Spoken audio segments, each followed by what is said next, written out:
So much to talk about. The Cubs walk it off. Michael Busch, the hero, thanks in part to an error. And the Cubs, they take home the W 3-2. We're here to talk about it on Cubs Postgame Live, presented by Yingling Flight, the next generation of light beer. PCA, first pitch. Splitter, gone. He does it twice. This would be his second game-time bomb ski. Needed that. Needed him. Take another look. Coming around the bases. Good stuff.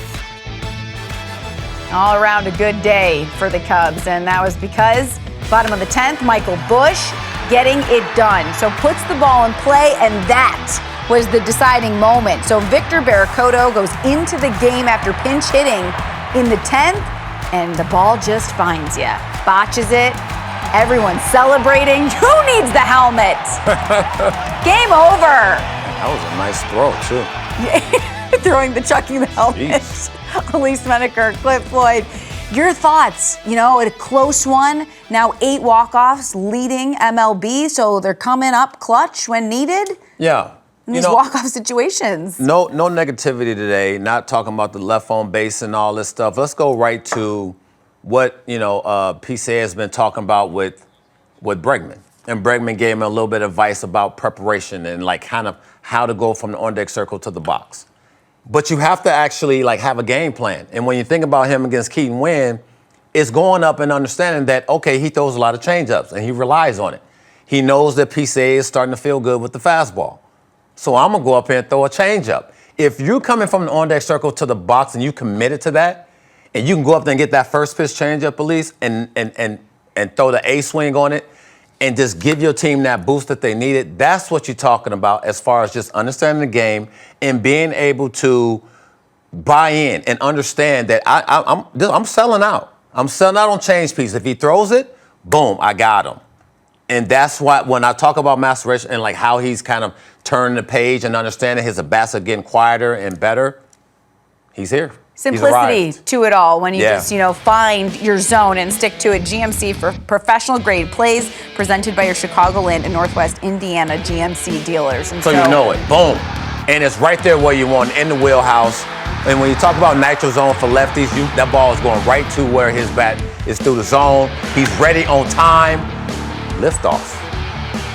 It just allows you to kind of understand how the game plays, with the mind, right? You're going through all these, tribulations and you're trying to slow it down. You get so much information. You got to throw away things that might not help you be really good at times. But then you have to take in and channel hey, listen, nobody's trying to put you in a bad position to be unsuccessful. What they're trying to do is say, hey, we're going to give you this because we believe this is going to help you get better.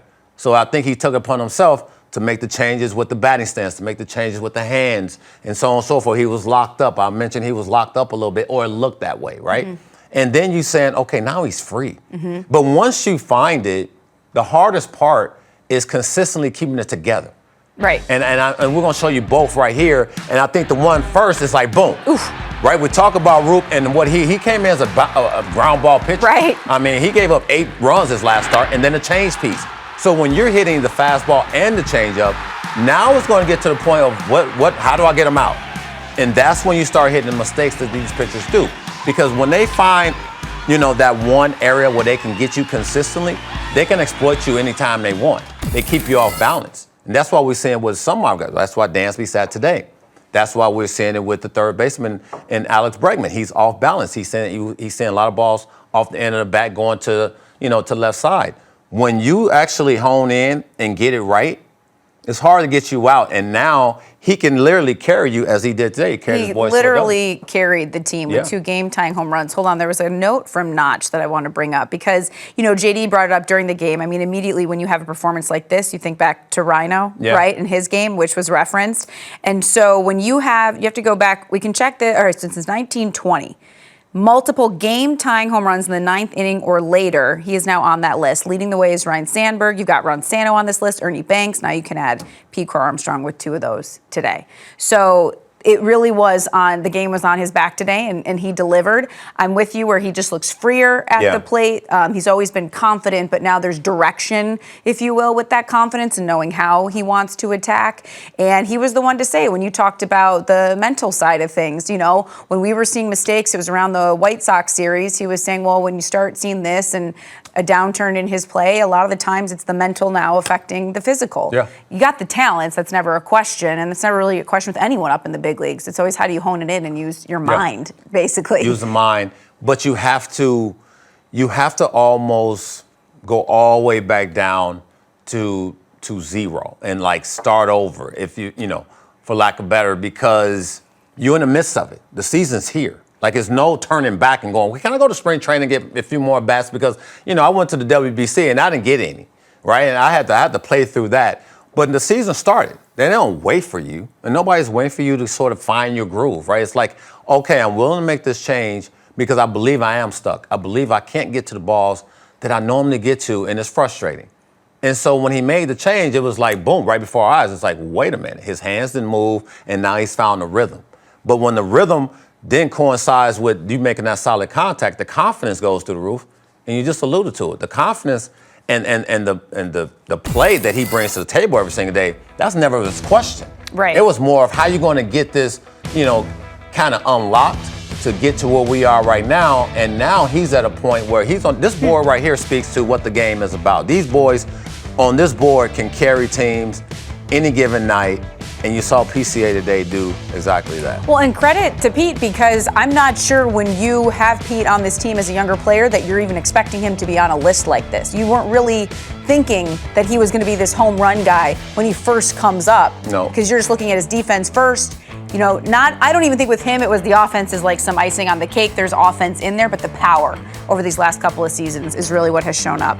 Let's make life brighter today with Pella Windows and Doors. PCA certainly did that, but can't forget about this guy, Michael Busch, coming to the plate. He can get lost in the shuffle on a day like today because Pete had such a big game, which it really was the Pete game. But Michael Busch, a couple of hits, always gives you good at-bats. I don't know, can we call him still a younger player anymore? Maybe not, but he's always got a professional presence about himself. Yeah, and the fact that he's getting a chance to play every day and getting a chance with lefties, on the bump, this is new for him. Last year, he didn't get the opportunity. He got a cup of coffee with a couple lefties at times. But I think, understand the situation when he was talking to T-Mac, saying, hey, I have to get this guy to third base. Not necessarily he has to get him in. You can't think, yes, the icing on the cake is getting him to score. But he has to go to third base with less than 2 outs. That was the goal, and he accomplished that. Yeah, and he just, like you're saying, not as many, or I should say more opportunities this year than last year, obviously, against lefties. And it just feels like, he has this knack for the moment, right? Like he knows, I don't do this a ton. I'm getting more chances, but if I come through a time, it's now. Forget the left on left. I need a hit right now type of thing. Yeah, you can't. See, the one thing that we get caught up in sometimes is, I got to get a hit. This dude, we saw Will Adames turn into Superman on defense. I mean, these guys are trying their best. They're getting good jumps on baseball defensively. Teams are out there. They're putting their best, foot forward to put the best defense out there to catch everything that comes to them. That's what the big league is all about. There's no other higher level than the league, right? And so you think about these dudes on the field, they're paid to play great defense. Yes, offense plays, and I get it. But if you can't catch the baseball, you're not going to win many games anyway. So I think you have to have the right mindset to say, hey, I'm putting this ball in play. However, whatever happens, I live with that, but I have a game plan to put this ball on the ground and to the right side. And I should say, every big leaguer should be able to do that. I felt that way when I played, and I don't think that's changed as far as just understanding the game situation. Now, are pitchers going to make really good pitches at time that you have to hang with them and tip your cap? Yes. But in certain situations, a lousy ground ball to the right side gets your guy in scoring position with less than 2 outs to win a game. And maybe this is what you were talking about before, when you have a guy like Pete who's, swinging a hot bat, now 11-game hitting streak, he's absolutely raking during that stretch. Yeah. Is this what can get the offense going? Because, you're not looking to one guy, but can one guy be the spark so each guy going to the plate doesn't feel like they have to be the one? We were talking about the walk-offs. I referenced this off the top. You've got now 8 walk-off wins for the Cubs. That leads baseball. So not sure you want to be in these close situations, but if you are, trying to come through more often than not. Yeah, you have to have, the guys that do it. You have to have the heartbeat of what these guys are been capable of doing of late. But you said something in pregame, and you're just like, look, we can't worry about series. We just got to worry about wins.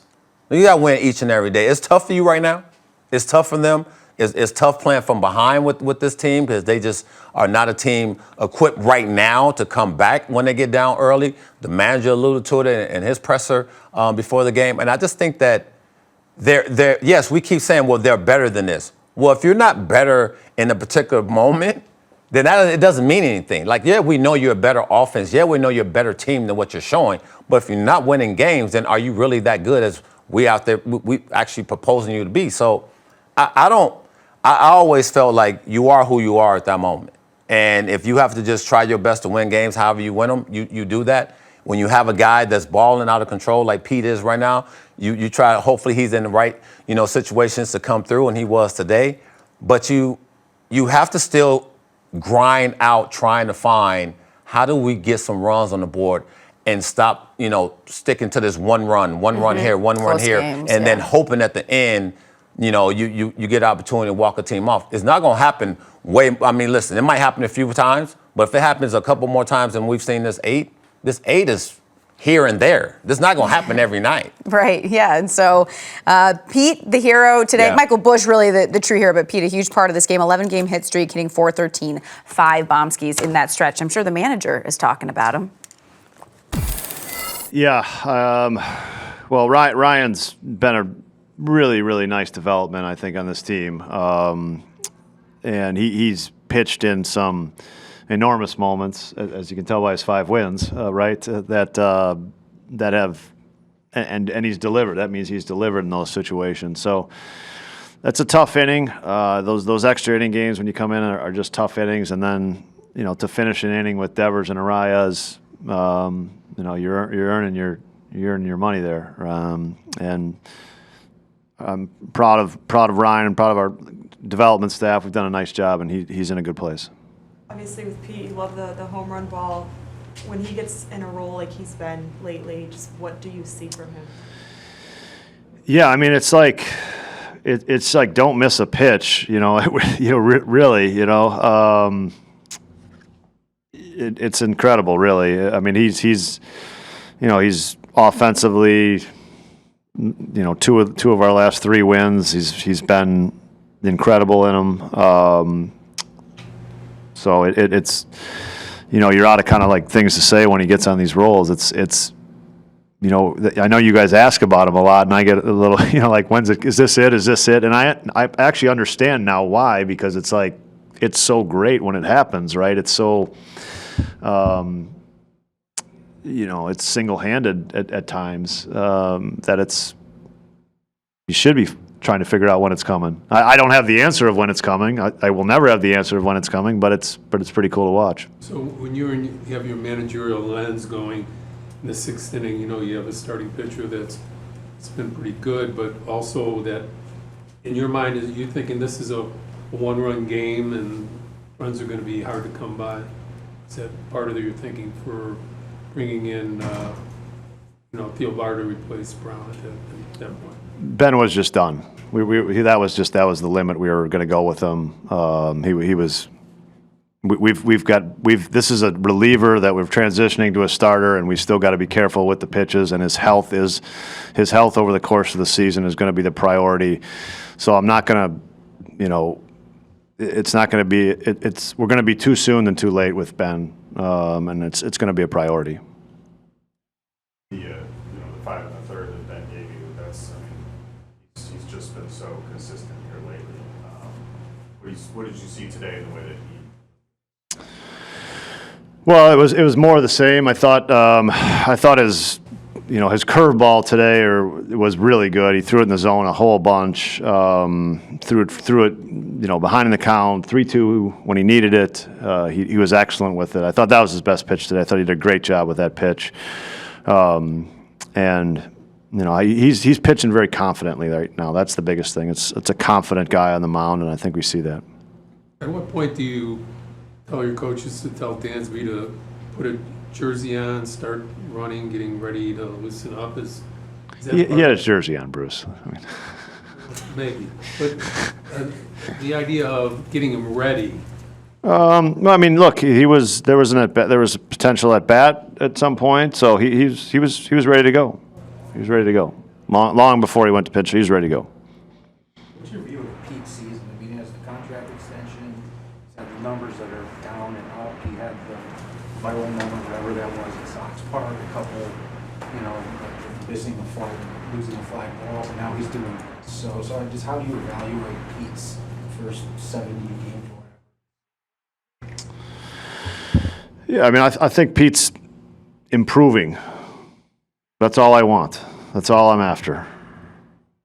And it's gonna stay like that. Keep getting better.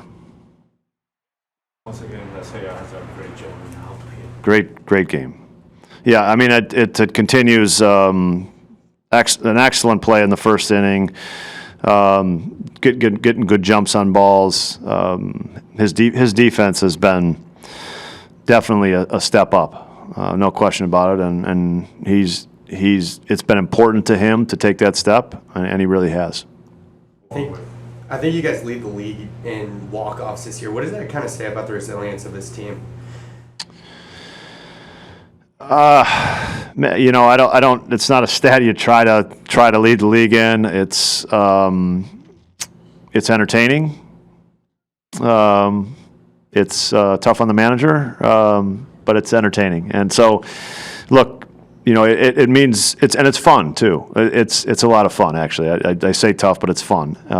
So, if that's the way it's going to go, we'll sign up for more. Along with the crucial inning from Rolison, you also have Jacob Webb coming up Yeah. for two. The importance of those 2 innings. Yeah, look, like two inning like high leverage relief appearances are, 7th, 8th, 6th, 7th. They're hard to do. And he finished it off, kind of going through the top of their lineup. Hard to do. You go 1, 2, 3, and you're facing, I think it was 9-1-2 that inning. Those are big innings, and Jacob's been a real anchor down there and pitching at a really high level.